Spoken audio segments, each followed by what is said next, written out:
بسم اللہ الرحمن الرحیم۔ السلام علیکم ورحمۃ اللہ وبرکاتہ۔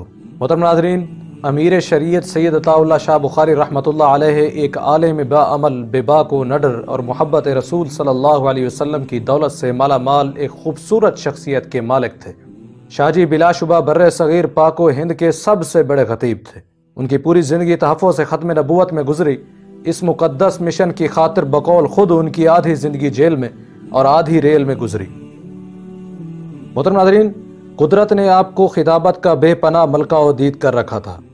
اس فن میں بہت کم لوگ آپ کے مقابلہ میں گزرے ہیں۔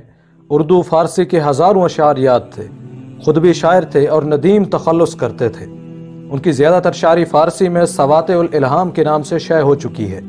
برِ صغیر کی تقسیم سے قبل امرتسر میں قیام پذیر تھے، قیام پاکستان کے بعد ملتان آ گئے اور یہیں وفات پائی۔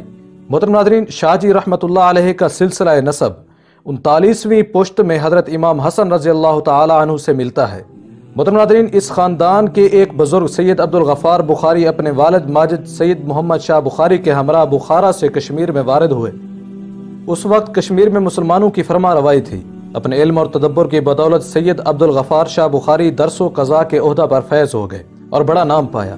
محترم ناظرین، سید عبدالغفار بخاری امام حسن رضی اللہ تعالی عنہ کی 24ویں اور شاہ عبدالقادر جیلانی بغدادی کی 13ویں پشت سے تھے۔ محترم ناظرین، سید عبدالغفار شاہ بخاری کشمیر سے اٹھ کر گجرات اور امرتسر میں آباد ہو گئے۔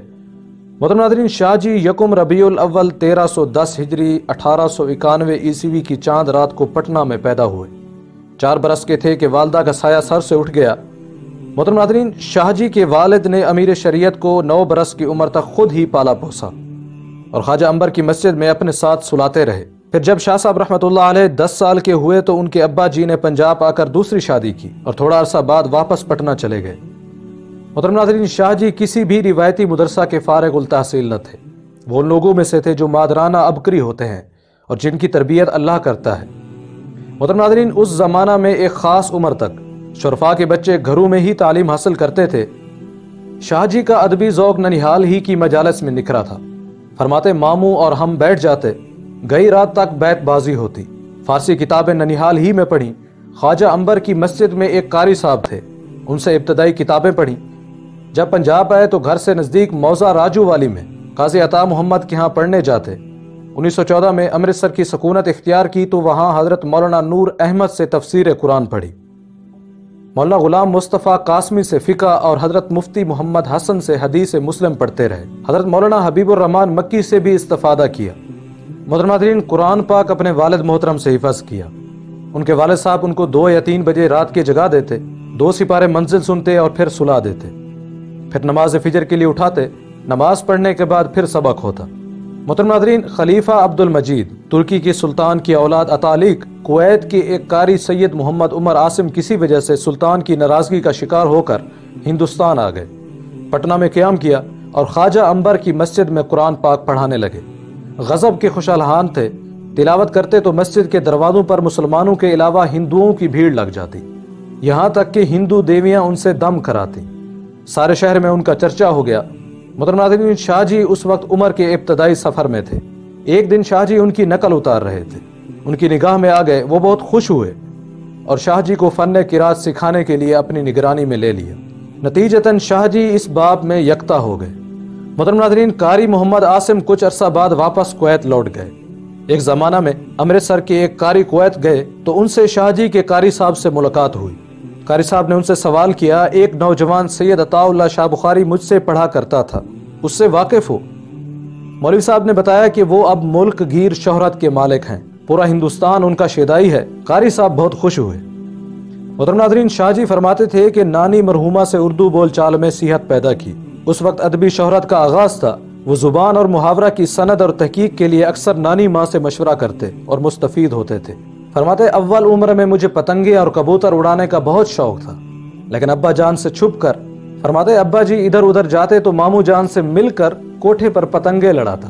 بسا اوقات پیچ اس لیے کٹ جاتے کہ ابا جان دکھائی پڑتے اور ہم جھٹ سے نیچے آ کر گھر میں حفظ کرنے لگتے، جب تک کہ ہمیں اطمینان نہ ہو جاتا کہ کہیں دیکھ نہ لیا ہو اور پٹائی نہ ہو جائے۔ محترم ناظرین، شاہ جی آخر عمر میں بالخصوص جب ہندوستان بٹ رہا تھا، ان گئے دنوں کو یاد کرتے اور عمر کے اس حصے کو یاد کر کے خوش ہوتے۔ ان کے تحت الشعور میں پنجابی ہونے سے کہیں اپنے بہاری ہونے کا احساس تھا۔ وہ نانی اماں کی زبان دانی سے فیض پانے پر فخر کرتے۔ جہاں تک اردو زبان سے آشنائی کا تعلق تھا، وہ کسی بھی اہل زبان سے اپنے آپ کو کم نہیں سمجھتے۔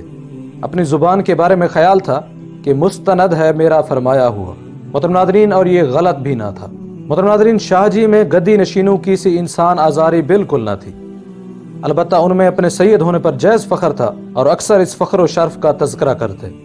محترم ناظرین، ایک دن دہلی دروازے کے باغ میں مداح صحابہ رضی اللہ تعالی عنہ پر تقریر کر رہے تھے۔ کسی نے اعتراض کیا، شاہ جی غضب کرتے ہو، سید ہو کے ابو بکر و عمر عثمان کی مدح کرتے ہو، بس کیا تھا پھر تاؤ میں آ گئے۔ اپنے گھنگریالے بالوں پر ہاتھ پھیرتے ہوئے کہا، تم کون ہوتے ہو مجھے ٹوکنے والے؟ جاؤ، میں علی کا بیٹا ہوں، ابو بکر و عمر عثمان رضی اللہ تعالی عنہم اجمعین کی مدح کرتا ہوں۔ یہ علی کا بیٹا ہی جانتا ہے کہ ان کا رتبہ کیا ہے۔ ارے غیرے نتھو خیرے، کیا جانے شیخین کا مقام کیا ہے۔ فرماتے مسلمانوں کے معاملات شروع ہی سے بگڑے ہوئے ہیں۔ وہ قال الرسول پر ایمان لا کر بھی آل رسول کو ذبح کرتے رہے ہیں۔ سید ہونے کی وجہ سے مجھے اپنی ناکامیوں پر ذرہ برابر ملال نہیں۔ ہمارے ساتھ یہی ہوتا رہا اور یہی ہوتا رہے گا۔ مسلمانوں نے جن لوگوں کی دین میں رہنمائی قبول کی، انہیں دنیا میں ہمیشہ ستایا ہے۔ محترم ناظرین، شاہ جی امرتسر میں علوم دینیا کی تعلیم حاصل کر رہے تھے کہ پہلی جنگ عظیم میں خلافت عثمانیہ کو تاراج کر کے ختم ہو گئی اور مسلمانوں کی پہلی کڑی ٹوٹ گئی، اور دوسرا سب سے بڑا فتنہ قادیانیت بھی وجود میں آ چکا تھا۔